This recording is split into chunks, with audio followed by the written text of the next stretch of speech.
Yeah, the United Kingdom is Nigeria's strongest trade and economic partner, and the UK is reaffirming that commitment using various trade and investment windows that help to enhance existing ties while opening new opportunities. I have the pleasure of hosting the UK Deputy High Commissioner in Lagos, Ben Llewellyn-Jones, live now in the studios for a conversation on UK-Nigeria economic footprints. Honorable Deputy High Commissioner, it's good to have you in the studios. Thank you very much. Good to be with you. Tell me briefly about the UK-Nigeria Economic Development Forum. How does it benefit Nigeria?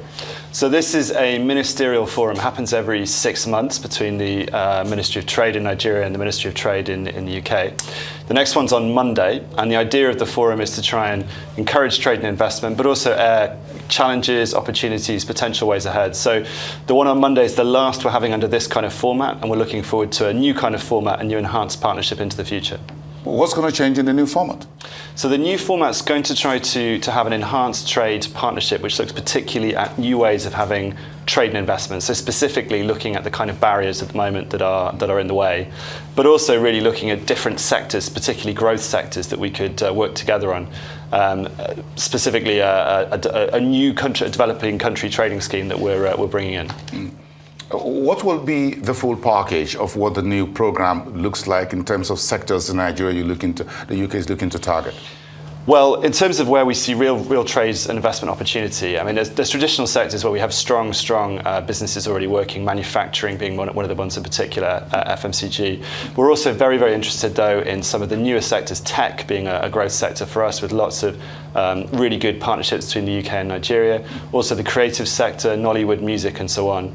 But the Developing Country Trading Scheme will reduce, in fact, to 99% of all tariffs that would be applied for goods flowing from Nigeria to the UK. So it's a huge change, huge opportunity, to be honest, for exports from Nigeria to the UK. Something like AGOA?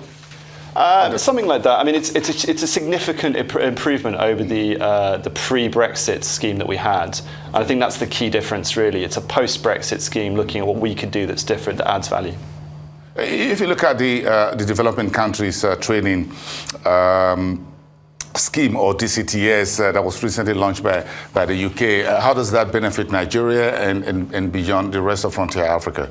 So, as you say, the scheme actually looks across Africa. I think it's 35 countries across the world, in fact, developing countries. But specifically in respect of Nigeria, what it's going to do is reduce tariffs on some of the major goods that Nigeria exports: cocoa, tomatoes, other kinds of agricultural produce where we see key opportunity. Coupled with that, of course, what we're doing as the UK is looking at ways to bring in investment to some of those industries. And through our development programs, our overseas development assistance programs, we've been bringing investment into some of those agro-processing, particularly businesses. So we really see a kind of opportunity for export, opportunity for investment, and a growing Nigerian economy. So in terms of Nigeria's exports, raw materials, semi-finished products, what are the key issues for the UK in terms of quality, in terms of standards they would want Nigerian exporters to take particular note of, and the processes involved in terms of our exports? Yeah, absolutely. So the standards is a key issue, let's be honest. And when it comes to agro exports, that has been a challenge. But again, we've been doing some work with the Standards Organisation of Nigeria to try and ensure that key products can meet those standards. It's very doable, very possible.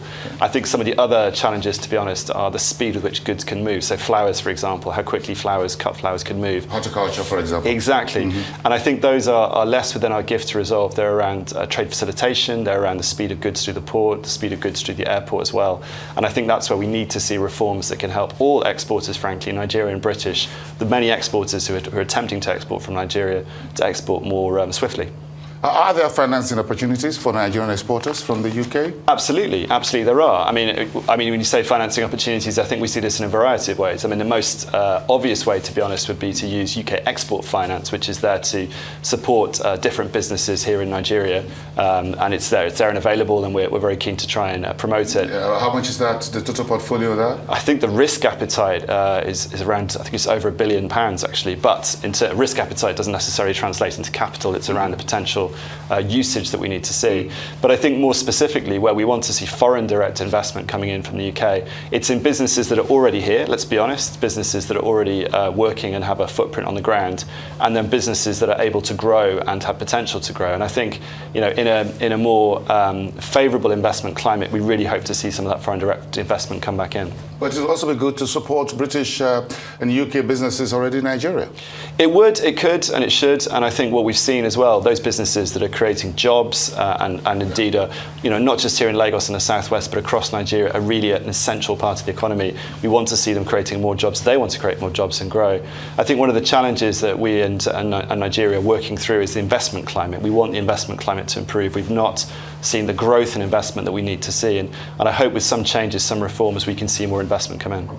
Okay, so within the UK, within the EDF and the DCTS, how is the UK positioning itself within the new AFCFTA, of which Nigeria is a major market and a hub for West Central Africa, as it were? Well, we've been working really closely with the AFCTA as a concept, but also now in terms of implementation. I think we were the first country to have an MOU specifically with the AFCTA Secretariat.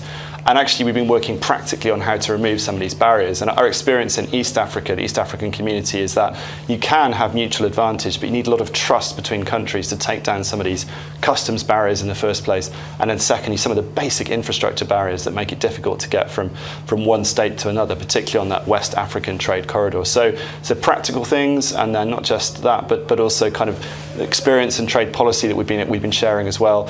And then really trying to get businesses to make it work in practice. So, in what specific areas would you want Nigeria to do strategic investments that would facilitate trade, exports, and movement of goods and services that would benefit UK companies and exports, and vice versa?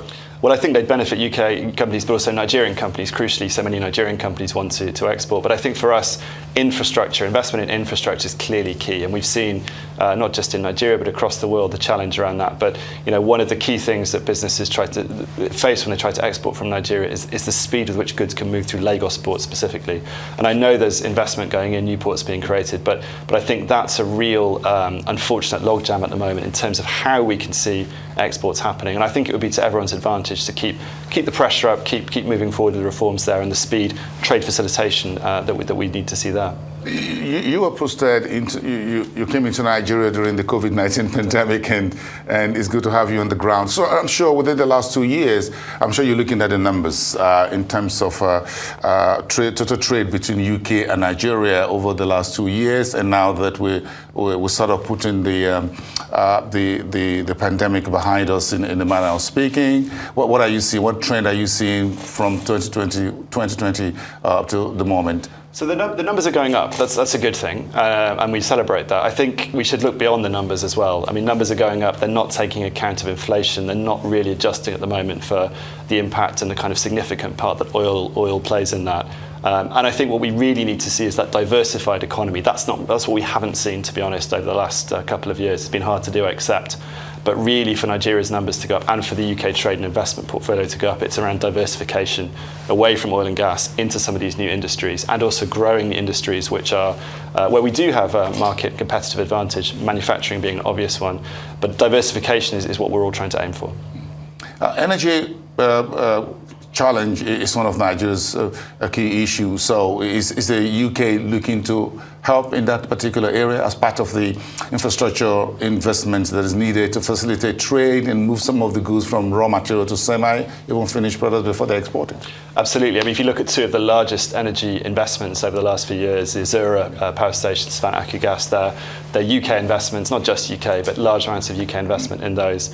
And indeed, the other kind of British international investment was in Indorama, which is an off-taker of gas, essentially, to produce fertilizer. So huge investments in and around energy, but also off-grid. And I think off-grid's a really exciting prospect. So we had a British business delegation through this week, 13 businesses all working on renewable energy. There's a £20 million UK research innovation grant available for British and Nigerian businesses, actually, to look at off-grid energy around the world. 35 of those projects are here in Nigeria. And I think off-grid's a space in which we have seen growth and we do see potential. And of course, it addresses the energy access question so important for Nigerians, because the grid itself itself isn't reaching places at the moment where people need that energy. So energy, absolutely an investment, but the investment climate as a whole, I think, needs to improve for there to be more of that kind of investment on-grid and off-grid. Just to sum it up, in terms of the total size of trade between UK and Nigeria, what's the figure looking like right now? It's about 5.5 billion, which is dollars, I think. So I think for us, I mean, that's a place to aim from, and we want to see that go up. It's not just a post-COVID return we want to see. We want to see that diversification, growth in different spaces, and indeed more export from Nigeria. It's good for Nigerians. It's good for Brits who are working in Nigeria. It's really important to see that. Let's have that here. Thank you so much. Thank you very much. It's good to still have you in here. Thank you for coming tonight, and wish you all the best at the High Commission. That's Honourable Ben Llewellyn-Jones, the UK Deputy High Commissioner in Lagos.